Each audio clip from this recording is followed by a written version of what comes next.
On March 12, 2018, a passenger plane carrying 71 people crashed at one of the world's most challenging airports, killing 51 souls in a fireball that shouldn't have happened. The cause? A captain having what investigators would later describe as an emotional breakdown in the cockpit. And here's the kicker.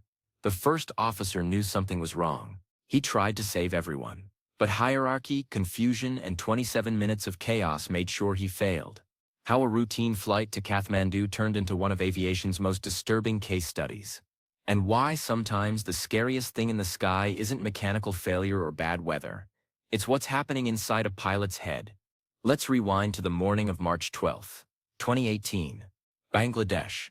US-Bangla Airlines Flight 211 is preparing for a short hop to Kathmandu, Nepal. Should take about 45 minutes.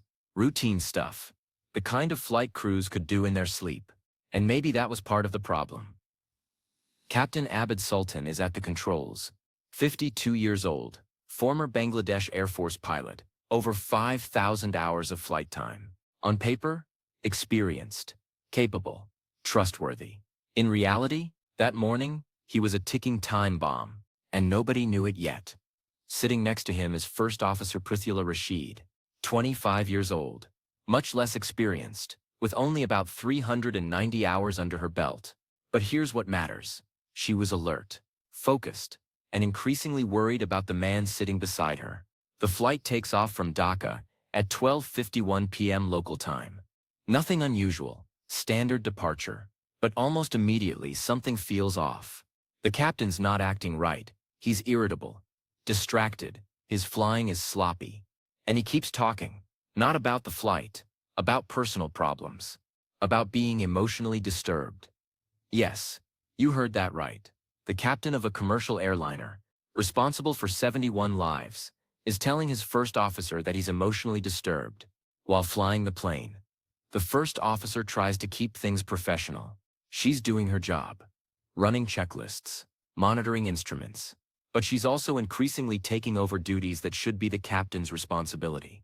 She's compensating, covering, trying to keep the flight on track while her captain spirals. Here's where it gets worse. The captain isn't just distracted, he's erratic. At one point during the flight, he lights up a cigarette in the cockpit. Then he asks the first officer if she smokes. She says, no. He offers her one anyway. This isn't pilot-to-pilot banter. This is a man not present in the moment, not focused on the task at hand, and not in control of himself, let alone an aircraft. The cockpit voice recorder captures something chilling. The first officer's voice, professional but strained, trying to guide the captain through basic procedures. The captain, sometimes responsive, sometimes absent, sometimes argumentative. It's like listening to someone try to have a rational conversation with a person who's mentally checked out. And here's the thing about aviation. It's designed with redundancy. 2 pilots. Checks and balances. One person having a bad day shouldn't doom everyone. But redundancy only works if the power dynamic allows it. If the junior pilot can speak up, if the senior pilot can be questioned, if culture permits challenge. That didn't happen here.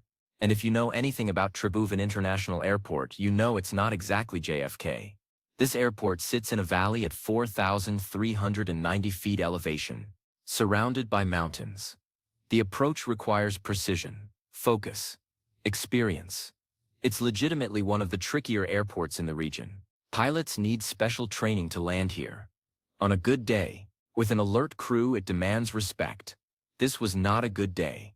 Air traffic control in Kathmandu clears Flight 211 to land on runway 02. That's the runway pointing roughly north. Simple enough. But then something bizarre happens. He starts setting up for runway 20. That's the complete opposite direction. Same strip of pavement. Wrong end. The first officer notices. Of course she does. She's been on high alert this entire flight. She tries to correct him. No, sir. Runway 02. The captain seems confused. He's mixing up the runways. He's disoriented, and they're running out of time and altitude to figure this out. Air traffic control notices too. They see Flight 211 lining up wrong. They radio the crew. Are you lined up for runway 02? There's confusion in the cockpit. The captain's not processing information correctly. He's fixated on the wrong approach. The first officer is trying to navigate, communicate with ATC, and manage an increasingly unstable situation. The controller tries again. You're approaching runway 20. I repeat, you are cleared for runway 02. The message seems to get through. The captain attempts to correct, but here's the problem. They're already on final approach. Already committed to a landing. Changing runways at this point isn't impossible.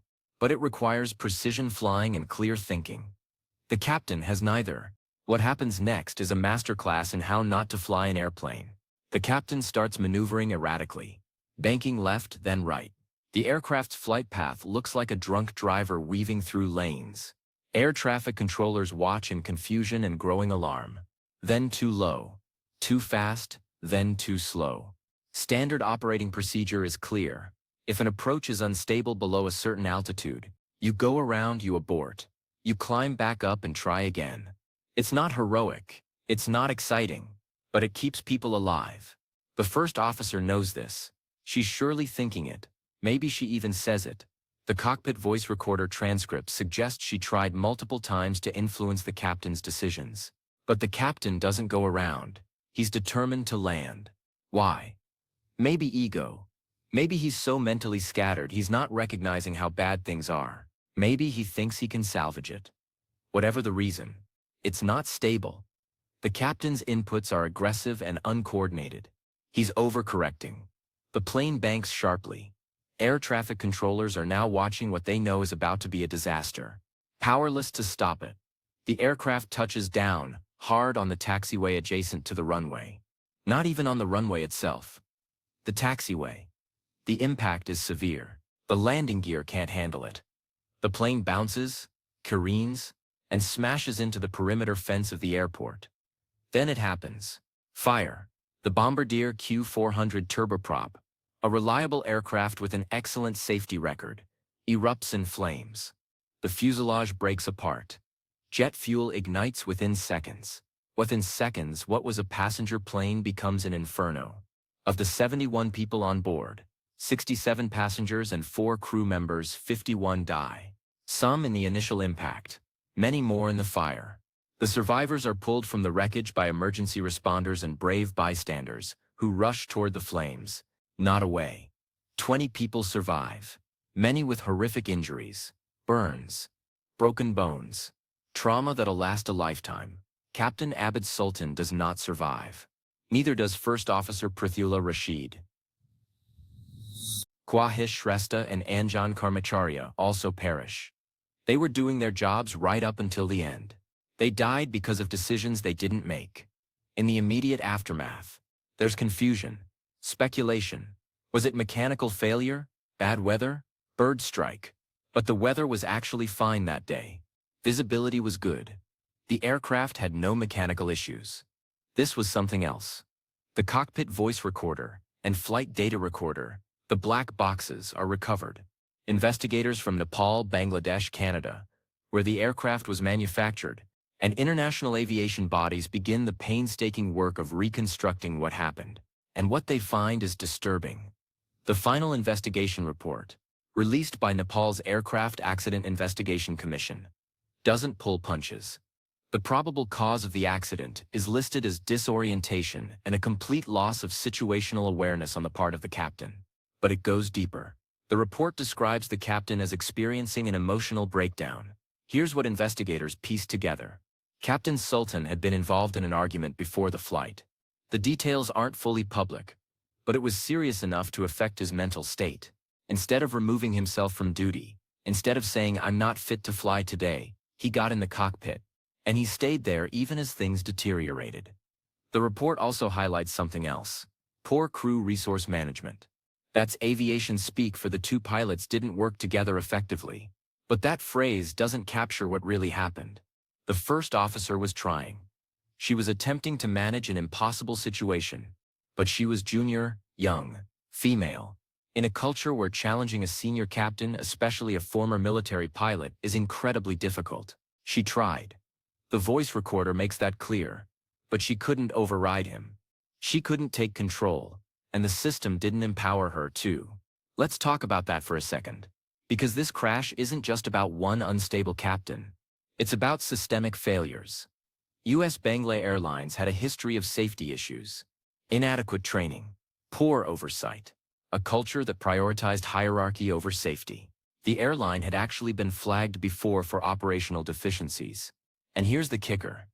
Captain Sultan had exhibited concerning behavior before. There were reports of previous incidents where his conduct was questionable. But nothing happened. No intervention, no grounding, no psychological evaluation. He kept flying. Why? Because in many parts of the world, aviation safety culture is still catching up to where it needs to be. Mental health screening for pilots is inconsistent. Reporting mechanisms are weak, and there's still a stigma around admitting you're not okay. Pilots fear losing their license, their livelihood, their identity, so they fly when they shouldn't. And sometimes, people die. Compare this to how modern Western airlines handle things. Pilots have access to confidential mental health resources. There are programs where they can self-report issues without immediate career consequences. The focus is on getting help, not punishment, because the industry learned the hard way, through crashes like this, that punitive approaches don't work. They just make pilots hide problems until it's too late. US-Bangla didn't have those systems. Neither did Bangladesh's aviation regulatory body. The oversight was inadequate. The checks and balances failed, and 51 people paid the price. In the wreckage of Flight 211, investigators found something else. The first officer's handbag. Inside were her personal effects, photos, documents, the ordinary items of a 25-year-old woman with her whole life ahead of her. She wanted to fly. She loved aviation, and she died trying to save a plane from a captain who should never have been in that cockpit. After the crash, there were the usual promises. US-Bangla Airlines would improve training. Bangladesh's Civil Aviation Authority would increase oversight. Some changes were made. Some weren't. Because here's the ugly truth about aviation disasters. They often don't change enough until enough people die. One crash? That's a tragedy. Multiple crashes with the same root cause? That's when regulators finally move. The families of the victims filed lawsuits. Some received payouts, others are still fighting. Money doesn't bring people back, but it's all the system can offer. A monetary value placed on a human life. On a young first officer who tried her best. On passengers who boarded thinking they'd be in Kathmandu in under an hour. There's a broader lesson here. Beyond just aviation. How many times do we let someone stay in a position of authority when they're clearly not okay? How many times does hierarchy and culture prevent someone junior from speaking up? How many disasters in planes, in hospitals, in corporations happen because we value rank over reality? Flight 211 is a case study in what happens when multiple failures align. A captain in crisis. An airline with poor safety culture. A regulatory environment that's not robust enough. A co-pilot who sees the problem but can't solve it. And an airport approach that demands precision from a crew that's falling apart. The crash site at Tribhuvan International Airport has been cleared, the wreckage removed. The burn marks faded. Flights land and take off every day on that same runway. Life moves on. But for the families of the 51 dead, March 12, 2018 is frozen in time, the day their loved one left for a routine flight and never came home. Aviation is the safest form of travel humanity has ever created. Statistically, absurdly safe. You're more likely to die driving to the airport than on the flight itself. But that safety comes from learning from disasters, from analyzing every crash, from implementing changes, from building systems that account for human failure. US-Bangla Flight 211 is now part of that database. A case study, a warning, a reminder that the weakest link in any system is usually human, and that mental health isn't a luxury or a personal issue. It's a safety issue. For everyone. So the next time you board a flight, remember this, the two people in the cockpit aren't just flying the plane. They're human. They have bad days. Personal problems, stress, and the system needs to be robust enough to catch them when they're not okay. To empower the junior person to speak up, to create a culture where admitting you're unfit to fly is seen as strength, not weakness. Because when that system fails, people die. 51 people, in this case, 51 lives. 51 families destroyed, all because one captain had an emotional breakdown and the system let him fly anyway. That's the story of US-Bangla Flight 211, not a mechanical failure, not an act of God, just a completely preventable disaster that happened anyway. And that might be the most disturbing thing of all.